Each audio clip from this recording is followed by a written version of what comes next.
Hi friends, నేను మీ భాస్కర్ మేకల. So మొత్తానికి ఈరోజు ఎపిసోడ్ ఎలా అనిపించింది ఏంటి, నిజంగా రాను రాను మరీ దారుణంగా రీతు చౌదరి ఎంత దిగజారిపోతుంది అని అంటే అంత దిగజారిపోతుంది. ఓ క్యారెక్టర్ వైజ్ కానీ, ఓ కంటెంట్ వైజ్ కానీ అసలు ఏం చేస్తుందో తెలియదు. కానీ అసలు ఇప్పటిదాకా మనం చూసిన రీతు వేరు, ఇప్పుడు జరుగుతున్న రీతు వేరు. అసలు ఎక్స్ట్రీమ్ లెవెల్ రీతు అంటారు. నిజంగా ఈసారి కానీ నాగార్జున గారు ఈమెకు వార్నింగ్ మామూలుగా ఇవ్వద్దు. ఈడ్స్ కొడితే దిమ్మ తిరిగి బొమ్మ కనిపించే అంత అదిగా క్రియేట్ చేస్తుంది. ఎంత చెత్త అంటే ఆల్రెడీ మనం చెప్పుకున్నాము. నిన్న చూస్తేనే అంత ఎలా అయిపోయిందంటే పులిహోర రాజాలో పులిహోర ఎలా కలుపుతుందనంటే, అరే వాడు వదిలేసినా కూడా ఈమె వదిలేసేటట్టు లేదు అన్నంత రేంజ్లో పులిహోర కలుపుతుంది. సో అది అంతవరకు ఉంటే బాగానే ఉంటుంది, కానీ ఎదుటోళ్ళ మీద కూడా వరస్ట్గా తయారైంది. సో ఓవరాల్గా మాట్లాడుకుందాం. సో అంతకంటే ముందు ఎవరైనా మన ఛానల్ కొత్తగా చూస్తున్నారనుకోండి, ఖచ్చితంగా చూసినా మీరు నచ్చితే సబ్స్క్రైబ్ చేయండి. లేదు అని అంటే ఒక లైక్ వేసుకొని వీడియోలోకి అయితే వెళ్ళండి. ఖచ్చితంగా హైప్ అనే బటన్ ఉంటుంది, హైప్ అనే బటన్ కూడా ఒకసారి క్లిక్ చేయండి. ఇంకా లేట్ చేయకుండా ఈరోజు ఎపిసోడ్ రివ్యూ అయితే చేద్దాం. అండ్ ఈరోజు జరిగింది పెద్ద చేంజెస్ ఏమీ లేవు, పెద్దగా అడావిడి ఏం లేదు. ఎందుకనంటే ఈరోజు మొత్తం కంప్లీట్గా ఈ కంటెంట్ అంతా ప్రోమోలోనే ఇచ్చినట్టు అనిపించింది. సో చూపించినట్టుగా కనిపించినట్టుగా ప్రోమోలు 4 ప్రోమోలు వదిలాడు. 4 ప్రోమోలో ఉన్న కంటెంట్ అంతా ఆల్మోస్ట్ ఈక్వల్గా ఈరోజు ఏదైతే హైలైట్ ఉందో ఆ హైలైట్ని మాత్రమే చేశారు. నిజంగా ఈ రీతు, ఈ ఇద్దరు మన సంజన గారు ఈరోజు ఎక్స్ట్రీమ్ లెవెల్, ఆమె గురించి కూడా మాట్లాడదాం. అండ్ ఇంకొకరు ఎవరు అని అంటే మన ప్రియా గారు అండ్ శ్రీజ. వీళ్ళు ఈ ముగ్గురు జాలు ఈ సీజన్ను అటకెక్కేయడానికి, ఇంకోటి దరిద్రాన్ని ఈ సీజన్ అట్టర్ ఫ్లాప్ చేయడానికి ఈ ముగ్గురు ఉంటే సరిపోతుంది అనేది క్లియర్గా అర్థమవుతుంది. దానికి తోడు ఇంకా ఈ కామనర్స్ని అసలు మ్యాక్సిమం ఈ కామనర్స్ని తొందరగా వీలైనంత తొందరగా బయటకు పంపించేసి ఏదైతే వైల్డ్ కార్డ్స్ ఉంటాయో ఆ వైల్డ్ కార్డ్స్లోనైనా మంచి సెలబ్రిటీని తీసుకురండి. మళ్ళీ ఇంకా కామన్ మ్యాన్స్ జోలికైతే అస్సలు వెళ్లకుండా ఆ సెలబ్రిటీస్ని తీసుకొస్తే, కొంచెం పేరున్న సెలబ్రిటీస్ వస్తే బెటర్ అనేది నాకు పర్సనల్గా అనిపిస్తుంది. ఎందుకంటే కామన్గా చూసే ప్రతి ఆడియన్స్ కూడా ఇరిటేషన్ వచ్చేస్తుంది. ఆ రేంజ్లో ఇరిటేషన్ వస్తే ఇంకా సీజన్ ఏముంటుంది. ఆల్రెడీ సీజన్ మీద చాలా ఎక్స్పెక్టేషన్స్ పెట్టుకున్నారు. ఆ ఎక్స్పెక్టేషన్ అంతా మీరు గ్రాండ్ లాంచ్లోనే మొత్తం దించేశారు. అక్కడి నుంచి ఏదన్నా జరుగుతుందా అని అంటే ఆల్రెడీ సెకండ్ వీక్ కంప్లీట్గా వస్తుంది, అయినా మనం ఇంకా ఇదే ఫ్లోలో ఉన్నాం అనమాట. మరి కామనర్స్కి ఎందుకు అంత రాయల్టీ బిగ్ బాస్ ఇస్తున్నాడో అర్థం అవ్వట్లేదు. ఆ చెత్త అంతా తీసుకొచ్చి హౌస్లో ఎందుకు పెడుతున్నాడో అర్థం కావట్లేదు. చెత్త అంటే ఫుడ్ విషయం కానీ ఇంకా ఇది కాదు, కంటెస్టెంట్స్ ఉన్నారు కదా వాళ్ళు చెత్త. ఆ చెత్తను తీసుకొచ్చి హౌస్లో పెట్టడం అనేది మరీ దరిద్రం అనమాట. వాళ్ళకి అంత లగ్జరీస్ ఇచ్చి వీళ్ళని ఎందుకు టెనెంట్స్గా ఉంచుతున్నారు, ఏం చేస్తున్నాడో అర్థం అవ్వట్లేదు. పోనీ దరిద్రంలో ఇంకో కొంచెం దరిద్రం అంటే ఆ జైలు ఒకటి పెట్టారు కదా, ఆ జైలు గురించి ఆ జైల్లో అన్న ఎవరినో ఒకరిని తగిలేస్తే దరిద్రం అన్న పోతుంది. ఈ 2 జంట పక్షులు ఉన్నారు కదా, ప్రియా అండ్ శ్రీజ, వీళ్ళిద్దరిట్లో ఒకరిని తీసుకెళ్ళి ఆ జైల్లో పడేస్తే బాగుంటుంది. లేదు అంటే ఈ రీతుని తీసుకెళ్ళి ఆ జైల్లో పడేస్తే ఆ దరిద్రం వదిలిపోతుంది. వీళ్ళందరూ ఆడ కూర్చొని భజన చేస్తూ ఉంటారు, ఆరామ్సే కొంచెం ఎంటర్టైన్మెంట్ అనే ఏడిస్ వస్తాయి. సో ఓవరాల్గా ఆల్రెడీ కెప్టెన్సీ టాస్క్లు అయిపోయినాయి, అన్నీ అయిపోయినాయి. ఈరోజు ఏంటి అని అంటే మెయిన్ టాపిక్ వచ్చేసరికి ఈరోజు హౌస్లో నుంచి అంటే టెనెంట్స్ నుంచి హౌస్లోకి మారడానికి ఒక ఛాన్స్ అనమాట, ఒక టాస్క్. అంటే ఓనర్స్ అవ్వడానికి ఛాన్స్ అనమాట. ఇక్కడ ఉన్నది ఎవరు, ఆల్రెడీ టెనెంట్స్లో ఉన్న వాళ్ళందరికీ ఛాన్స్ వస్తుంది. అండ్ ఆ ఛాన్స్లో నుంచి వీళ్ళకు ఒక టాస్క్ పెట్టి ఆ టాస్క్లో నుంచి సెలెక్ట్ చేసి ఒకరిని ఓనర్ని చేస్తారు. ఆ ఓనర్ ఎవరు అనేది కూడా ఆల్రెడీ అందరికీ తెలిసిన విషయమే, సోషల్ మీడియాలో రచ్చ అవుతుంది. రాముని ఆ ఓనర్స్ దాంట్లోకి వెళ్ళిపోతాడు టెనెంట్స్లో. ఇంకా ఓవరాల్గా ఉంది రీతు, ఇమాన్యుయల్, మన తనుజ, సుమన్ శెట్టి గారు అండ్ ఫ్లోరా. సో వీళ్ళు మాత్రం ఉన్నారు అనమాట. సో మనం ఎంత ఎక్స్పెక్ట్ చేసినా వీళ్ళకు ఒక గేమ్ స్ట్రాటజీ లేదు. ఫస్ట్ థింగ్ సెలబ్రిటీస్ కూడా ఒక క్యాలిక్యులేషన్ లేదు, ఏదో ఫ్లోలో వెళ్ళిపోతుందా అంటే వెళ్ళిపోతున్నాము అన్నట్టుగానే ఉన్నారు. సెకండ్ థింగ్ ఏంటంటే అక్కడికి వెళ్ళినాక వీళ్ళకి హెల్ప్ చేయాలనే ఒక థాట్లో ఉన్నారు చూడు, ఇది మైండ్ బ్లోయింగ్ అనమాట. సో అక్కడికి వెళ్ళి అంటే ఫుడ్ కోసమే ఇదంతా జరుగుతుందా అన్నట్టుగా ఉంది. అరే ఫుడ్ కోసం యుద్ధాలు చేస్తారు అనుకున్నట్టుగా ఉంది, కానీ ఇలా ఉంటుందని అస్సలు ఎక్స్పెక్ట్ చేయలేదన్నమాట.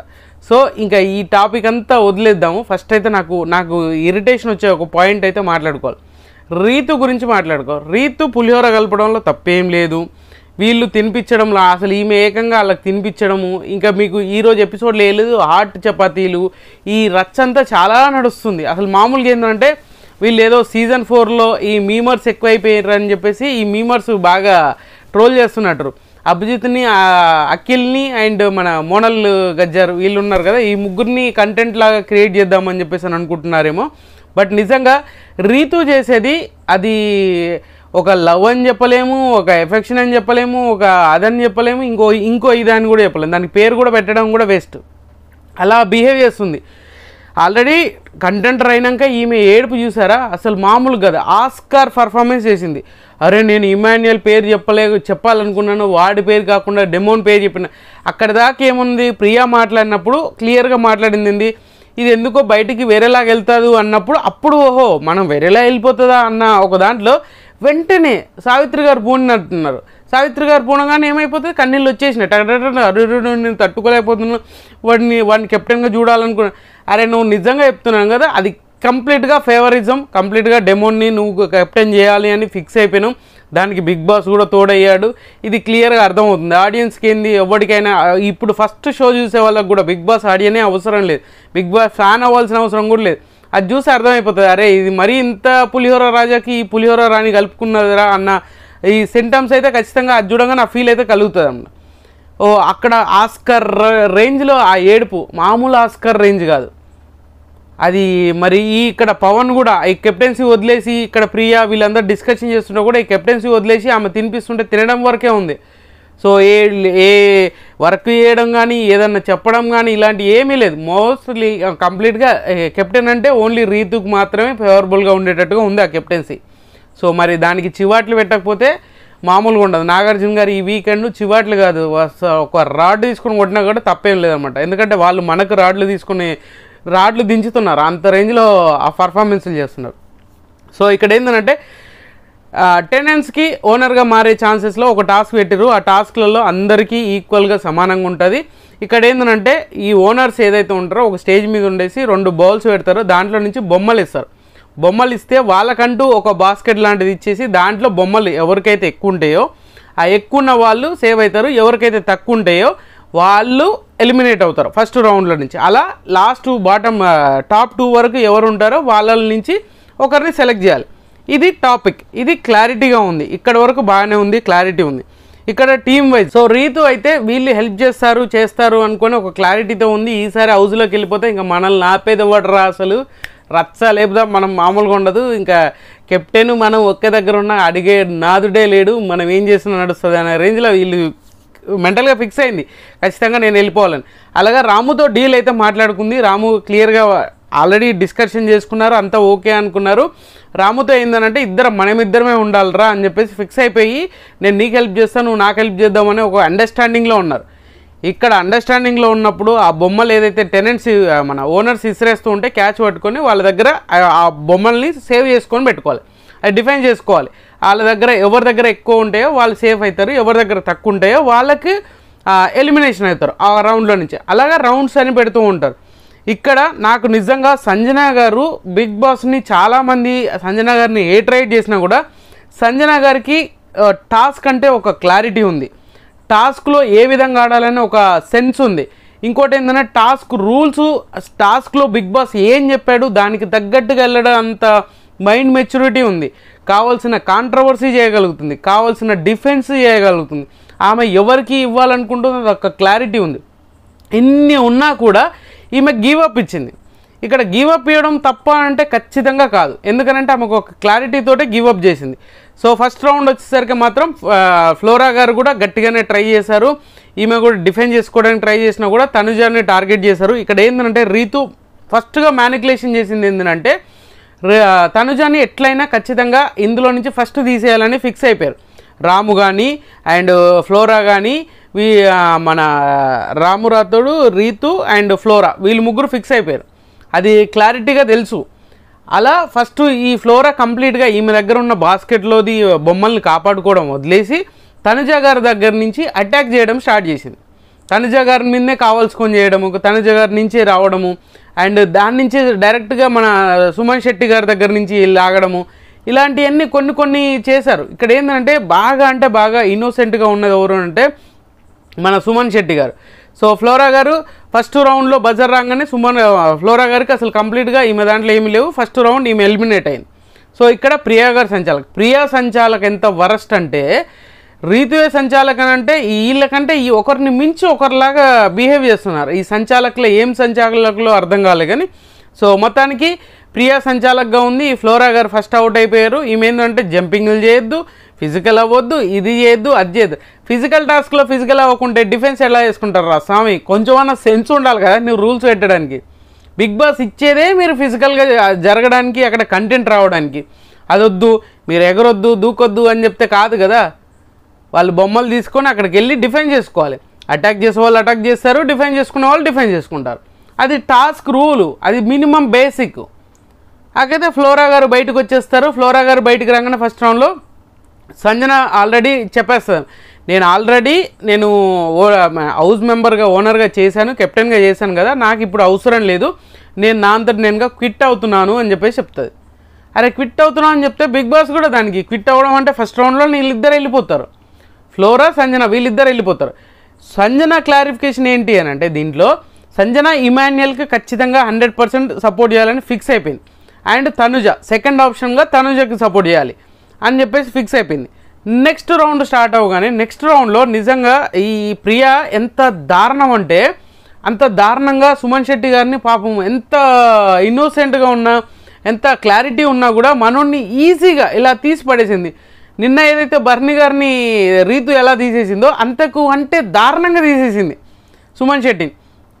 సో పాపం మనోడు ఎక్కువ బొమ్మలు తీసుకొచ్చుకుంటాడు, పెట్టేసుకుంటాడు. అక్కడ మనోడు ఒక జాకెట్ వేసేసి దాన్ని కవర్ చేస్తూ ఉంటారు. సంజన ఫ్లోరా వీళ్ళిద్దరు కలిసి ఈయన ఫస్ట్ సుమన్ శెట్టిని అటాక్ చేస్తుంటారు. మనోడు ఏం చెప్తాడు, జస్ట్ ఇట్లా చెయ్యి ఇలా కొడుతూ ఉంటాడు. దీన్ని పెద్ద కొట్టడం అంట.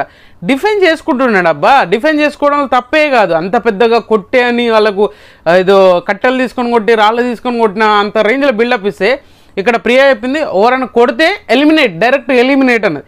అరే ఫిజికల్ టాస్క్లో కొట్టకపోతే ఏం చేస్తారు? కొట్టడం అంటే డైరెక్ట్ ముఖం మీద కొడతారా?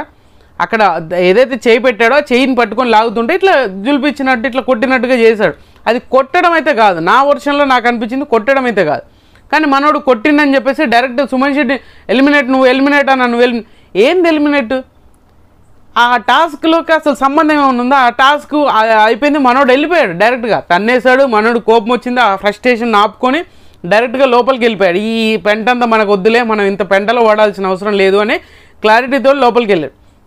ఆ తర్వాత వచ్చేసరికి మనోడు అంత రచ్చలేపుతాడా అనుకుంటే సైలెంట్గానే ఉన్నాడు, చాలా స్టేబుల్ మైండ్ సెట్తో ఉన్నాడు.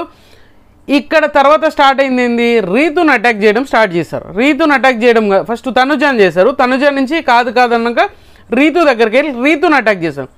రీతును అటాక్ చేసినప్పుడు రీతు కొడుతున్నది కదా, ఇలా నెట్టేయడం కొట్టేయడం అవన్నీ వేస్తున్నా కూడా ఎంత ఫిజికల్గా ఎంత స్ట్రాంగ్ అంటే అంత స్ట్రాంగ్ ఉంది. ఇట్లా ఇద్దరిని ఇలా నూకేస్తుంది, నెట్టేస్తుంది, లాగుతుంది, మెడల్ పట్టుకొని గుంజుతుంది. ఇది ఫిజికల్ కాదంట. ప్రియా వర్షన్లో ఇది ఫిజికల్ కాదు. ఎందుకనంటే వీళ్ళు ఈమె పర్సన్ కదా, ఈ ఓనర్స్ పర్సన్ కదా కావాల్సుకొని. ఎంత క్రూషియల్గా అంటే ఎంత చేసినా ఇక్కడ అక్కడికి సంజయ్ గారికి ఇక్కడ నాకు మెడకు బ్లడ్ వస్తుంది, నేలు గీసుకపోయింది అంటే అది ఫిజికల్ కాదంట. జస్ట్ ఇలా చెయ్యి ఇలా ఊపినందుకు అప్పటికి కూడా సుమన్ శెట్టి అన్నాడు ఏంది, మీకు ఏమైనా దెబ్బ తగిలిందో అడగండి, వాళ్ళకి తగిలితే నేను ఒప్పుకుంటాను అంటే అసలు అది సంబంధం లేదు, మీరు కొట్టారు వెళ్ళిపోవాల్సిందే అని పంపించి. మరి రీతు విషయం వచ్చేసరికి సంబంధం లేదు. రీతు విషయం వచ్చేసరికి అసలు గొడవే లేదు, మీరు అలా చేయకూడదు, అది డిఫెండ్ చేసుకుంటుందని శ్రీజ మన ప్రియ వీళ్ళిద్దరు నోరేసుకొని ఇట్లా పడిపోయారనమాట. మామూలుగా కాదు, నోరు ఉంది కదా అని చెప్పేసి అసలు దేనికి వాడాలో దేనికి వాడొద్దో తెలియకుండా వాడేస్తున్నారు వాళ్ళిద్దరు మాత్రం. అంత రేంజ్లో ఇరిటేషన్ తెప్పిస్తున్నారు. ఇంత క్లారిటీతో ఉండేది అప్పటికీ రీతు అప్పటిదాకా ఏమన్నది, ఎవరి దగ్గర ఎన్ని ఉన్నాయో లెక్క పెడదాము అండ్ కౌంట్ చేద్దాము అని చెప్పేసి అన్నప్పుడు కౌంట్ చేయమన్నప్పుడు అందరికంటే తక్కువ రీతు దగ్గరనే ఉన్నాయి. సో రీతుని కూడా ఎలిమినేట్ చేయాలి. ఆ విషయం వచ్చేసరికి సంజన ఇదే పాయింట్ రేజ్ చేసింది. సో రీతు అన్నది ఆల్రెడీ ఒకరు వెళ్ళిపోయారు కదా ఇంకెందుకు అని చెప్పేసి రీతు అనగానే దీనికి సడన్గా వచ్చేసి అవసరం లేదు, కౌంట్ చేయాల్సిన అవసరం లేదు అని చెప్పేసి ప్రియ అప్పటికప్పుడు మాట మార్చేసింది. ఆ మాట మార్చిన దానికి కూడా స్టాండ్ అయి ఉందంటే అది కూడా లేదు. డైరెక్ట్గా సంజన అన్నది అంటే ఒక్కొక్కరికి ఒక్కొక్క రూల్ ఉంటుందా, ఒక్కొక్కరికి ఇప్పుడు నీకు నచ్చిన వాళ్ళు నువ్వు సపోర్ట్ చేసేవాళ్ళు కాబట్టి మీ టీం అనుకొని ఆమెకు సపోర్ట్ చేస్తున్నావు, ఆమె చెప్పగానే కౌంట్ చేయట్లేదు, బొమ్మలను కౌంట్ చేయాలి కదా, నువ్వు కౌంట్ చేయట్లేదు అని చెప్పేసి అంటే లేదు నేను పట్టించుకున్నా అని చెప్పేసి సైలెంట్గా అయిపోతుంది. వారని అమ్మ ఇది ఏం టాస్కులు రా, మీరు ఏం ఆడుతున్నారా అని చెప్పేసి ఈమె డైరెక్ట్గా సంచాలక మరి పాపం బిగ్ బాస్ ఆడియన్స్ ఓపికని కూడా ఎంతసేపు పరీక్షిస్తాడు. మనోడు సైడ్ చేసేసాడు, శ్రీజాకి ఇచ్చాడు. ఈమె వచ్చినాక ఈమె కొత్త రూల్స్, నువ్వు అక్కడ ఒక ఏమంటారు కలరు బాక్సెస్ ఉంటాయి, ఆ బాక్స్లో నిలబడాలి, అక్కడి నుంచి కొంచెం జరిగిన కింద పడిపోయినా, పక్కకు వెళ్ళినా, ఎగిరినా, జంప్ చేసిన, ఇవన్నీ చేస్తే అవుట్, బొమ్మలు పట్టుకోవద్దు మీరు అని చెప్పేసి ఈమె కొత్త రూల్. ఈమె తీసుకొచ్చి అక్కడ వాడేసింది, ఆ బొమ్మలన్నీ ఏరుకున్నారు ఓవర్దాలు పెట్టుకున్నాక. సో ఇక్కడ రీతు కంప్లీట్గా ఒక స్ట్రాటజీ ప్లే చేసింది. రాముని వీళ్ళిద్దరు ఒక ప్లానింగ్తో ఉన్నారు, ఇమ్ము అండ్ మన తనుజ ఇండివిజువల్గా ఆడింది, ఇమాన్యుయల్ కూడా ఇండివిజువల్గా ఆడారు. వాళ్ళు ఎవరు సపోర్టింగ్ అడగలేదు, ఎవరిని రమ్మని అడగలేదు, ఎవరు మాకు వచ్చి మమ్మల్ని హెల్ప్ చేయమని కూడా అడగలేదు. వీళ్ళంతలో వీళ్ళే వచ్చారు, వీళ్ళే ఓవర్గా రియాక్ట్ అయ్యారు. సంజన వాళ్ళు సపోర్ట్ చేయాలనుకున్నారు, చేశారు. రీతు దగ్గర నుంచి మొత్తం అన్ని కంప్లీట్గా లాగేసుకున్నారు. ఇక్కడ సుమన్ శెట్టి చాలా బాగా అనిపించాడు. రీతు పక్కకి తీసుకొచ్చి, లేదన్నా నువ్వు నాకు సపోర్ట్ చేయన్నా, నాకు ఓవర్ చేయరు, వాళ్ళు ఖచ్చితంగా నన్ను అటాక్ చేస్తారు అన్నప్పుడు సరే అంటాడు. ఆయనకు ఒక క్లారిటీ ఉంది, ఇది ఇక్కడ ఈమె ఎంత డబల్ గేమ్ ఆడుతుంది అనేది ఆ క్లారిటీ ఉంది. ఆ క్లారిటీకి మనోడు డైరెక్ట్గా బజర్ మోగ్గానే రీతు దగ్గర వాళ్ళిద్దరు సంజన ఫ్లోరా వీళ్ళిద్దరూ రీతును ఆపడానికి ట్రై చేస్తే మనోడు సుమన్ శెట్టి మొత్తం అన్ని తీసుకెళ్ళి ఇమాన్యుయల్కి వేసాడు. సో తనుజాకి వేస్తుంటే తనుజ నాకు వద్దు అని చెప్పేసి అన్నది ఇమాన్యుయల్ కంప్లీట్గా ఇమాన్యుయల్కి వేస్తున్నాడు. సో ఓవరాల్గా ఖాళీ అయినాక వదిలేశారు. బజర్ వచ్చేదాకా మనం పట్టుకొని ఉంటే అసలు గొడవే వదిలిపోయేది. సో ఇక్కడ ఏంటంటే వదిలేశారు. అయిపోయాక ఇక్కడ రాము, అప్పటిదాకా రాము వీళ్ళిద్దరూ ఒక అండర్స్టాండింగ్తో ఉన్నారు, సైకిల్ చేసుకుంటున్నారు. రాము దగ్గర ఉన్నాయి బాస్కెట్లు ఉన్నాయి, మొత్తం అని తీసుకొని రీతు వేసుకుంది. అప్పటికి ఇమాన్యుయల్ అండి, నువ్వెందుకు డిఫెండ్ చేసుకుంటలేదురా, ఎందుకు ఉండట్లేదంటే రాము కూడా ఇక్కడ డబుల్ గేమ్ ఆడాడు. రాము చాలా సైలెంట్గా ఉండడం వల్ల మొత్తం కంప్లీట్గా ఆపోజిట్ అయిపోయింది. ఇప్పుడు మీరిద్దరు కలిసి ఆడతాం అన్నప్పుడు నీ దగ్గర ఆమె దగ్గర ఒక్కటి కూడా లేదు, నువ్వు సగం తీసుకుని వదిలేయాలి. కానీ ఆమె కంప్లీట్గా రాము దగ్గర ఉన్న బొమ్మలన్నీ తీసుకున్నది, ఆ టాయ్స్ ఏదైతుందో ఆ టాయ్స్ మొత్తం తీసుకుంది. అప్పటికి కూడా ఆమెకు ఒక క్లారిటీ ఉంది, ఏం జరుగుతుంది ఏం చేస్తున్నావు ఒక క్లారిటీ ఉంది. అప్పుడు ఇమాన్యుయల్ వచ్చి మరో డిఫెన్స్ చేసుకోకుండా ఎట్లా రా అని చెప్పేసి ఈయన బొమ్మలు తీసుకెళ్ళి మొత్తం ఆమె రాముకి ఇస్తాడు. రాముకి ఇచ్చినాక అంటాడు, అసలు నీకు వాడు నీ దగ్గర నుంచి లాక్కోలే కదా, వాడు ఎందుకు తీసుకుంటావు అంటే, నేను గేమ్ ఆడుతున్నా, నేను ఎట్లా ఆడాలో నాకు తెలుసు, నువ్వు అన్నీ స్మార్ట్ గేమ్ ఆడేసి ఏదో నెగిటివ్ చేద్దామని చేయాల్సిన అవసరం లేదు, ఏదో రేలంగి మామయ్య లెక్క నువ్వు యాక్టింగ్ చేయకుండా అంటే, నేను రేలంగి మామయ్యని కాకపోవచ్చు, నువ్వు రేలంగి అత్తయ్యవే అని చెప్పేసి మనోడు పంచాయతీ ఇస్తాడు. తర్వాత మాట్లాడుకుంటాడు, డిఫెండ్ చేసుకుంటాడు. రాముకి అసలు సంబంధం లేకుండా సైలెంట్గా నిలబడతాడు. అయినా కూడా అప్పటికి అంటున్నాడు, ఇమాన్యుయల్కి సపోర్ట్ చేస్తున్నారు, మీరు అందరు కలిసి ఇమాన్యుయల్ చేస్తున్నారు అని చెప్పేసి. నిజంగా సపోర్టింగ్ అయితే అడగలేదు, మనోళ్ళే ఓవర్గా రియాక్ట్ అయిపోయి అక్కడ సపోర్ట్ చేయడం. ఇప్పుడు గేమ్ ఆడేటోళ్ళే కాదు, అక్కడి నుంచి వాళ్ళని లాక్కొచ్చి ఆ బొమ్మల్ని వాళ్ళకి ఇచ్చేవాళ్ళు కూడా, అది కూడా ఒక టాస్క్లో భాగమే, అది కూడా ఒక పర్ఫార్మెన్స్. ఇప్పుడు వాళ్ళు చేయకుండా సైలెంట్గా కూర్చుంటే స్క్రీన్ స్పేస్ రాదు కదా, స్క్రీన్ కనిపించరు కదా. సో అలాగా రీతు కంప్లీట్గా ఏందనంటే రాను దిగజారిపోవడం అంటారు చూసినాము, అంతకు ఏదైతే లైన్ ఉంటుందో ఆ లైన్ను కూడా క్రాస్ చేసి మరీ బాటంకి వెళ్ళిపోతుంది అనమాట, అంత దిగజారిపోతుంది. సో ఇక్కడ ఇమాన్యుయల్ చాలా కూల్గా ఉంటాడు, సరే తీసుకోండి నాకు వద్దు అని అంటది. తనుజాకి ఇస్తుంటే కూడా తనుజ నాకు వద్దు, నేను ఫేర్గానే ఆడతాను అంటది. రీతు డైరెక్ట్గా తీసుకొస్తుంది, మళ్ళీ రాముకి వేసేస్తుంది. రాముకి వేయగానే మన తనుజ చెప్తుంది, రాముకి వేసినప్పుడు నువ్వు తెచ్చుకోరా అని చెప్పేసి మనోడు వెళ్ళి ఆయనే తీసుకొచ్చుకుంటాడు. సో తర్వాత కంప్లీట్గా రీతి జీరో అయిపోతే రీతు బయటకు వస్తుంది. రీతు ఒక స్టాటస్తో బయటకు వస్తుంది, నెక్స్ట్ నేనే కదా చూపిస్తా అన్నట్టుగా, అంటే నేను ఇప్పుడు బయటకు వచ్చేసాను కదా నేనే చూపిస్తాను, తనుజని టార్గెట్ చేస్తుంది. వచ్చేస్తుంది మొత్తం తనుజని ఇట్లా లాక్ వస్తుంది. తనుజ చాలా బాగా డిఫెన్స్ చేసుకుంది, చాలా బాగా అనిపించింది ఈరోజు నాకు. తనుజ గారు ఎంత క్లారిటీ ఉన్నారంటే ఆ గేమ్ వైజ్ కానీ, ఆ పర్ఫార్మెన్స్ వైజ్ కానీ, డిఫెన్స్ కానీ ఆల్రెడీ ఈమె ప్లానింగ్ చేసిందంట రీతు, ఫస్ట్ తనుజని లేపేద్దామనేది. అది మాట్లాడుతుంటే ఆమె పర్ఫార్మెన్స్, ఆస్కర్ పర్ఫార్మెన్స్ ఏడవడము, రీతు అయ్యా దేవుడా నేను చేశానా, నేనన్నానా, ఎవర్రో చెప్పండిరా అని చెప్పేసి ఏడుస్తుంది.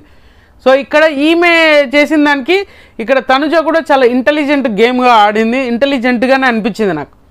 ఎందుకనంటే ఈమె బజర్ వచ్చినప్పుడు రీతు అవుట్ అయిపోయింది, తనుజ డైరెక్ట్గా చెప్పేసింది, రాముకు చెప్పింది అండ్ ఇమాన్యుయల్కి, నెక్స్ట్ రౌండ్లో నన్ను ఖచ్చితంగా రీతు టార్గెట్ చేస్తుంది, మొత్తం నా బొమ్మలు లాక్కుంటుంది, సో నేనే తీసుకుంటా, డిఫెండ్ చేసుకుంటా. సో సడన్గా మధ్యలో గివ్ అప్ ఇచ్చేస్తా, మీ ఇద్దరికి ఎవరికి ఇచ్చినా పర్లేదు, నీకుంటే అనుకుంటే ఇద్దరికి సేమ్ ఉంటాయి, సో మీరిద్దరు ఫైనల్ రౌండ్కి వెళ్తారని ఒక క్లారిటీతో ఇద్దరికి చెప్పింది. ఇక్కడ కూడా రాము పెద్దగా డిఫెన్స్ చేసినట్టుగా నాకు అనిపించలేదు, అయినా కూడా క్లారిటీ మెయింటైన్ చేస్తారంటే అది క్లారిటీ మెయింటైన్ చేయలేదు రాము. ఎందుకు డిఫెండ్ చేయలేదు, ఎందుకంటే ఆల్రెడీ ముందే మ్యూచువల్గా మాట్లాడుకున్నారు రీతు మనోడు.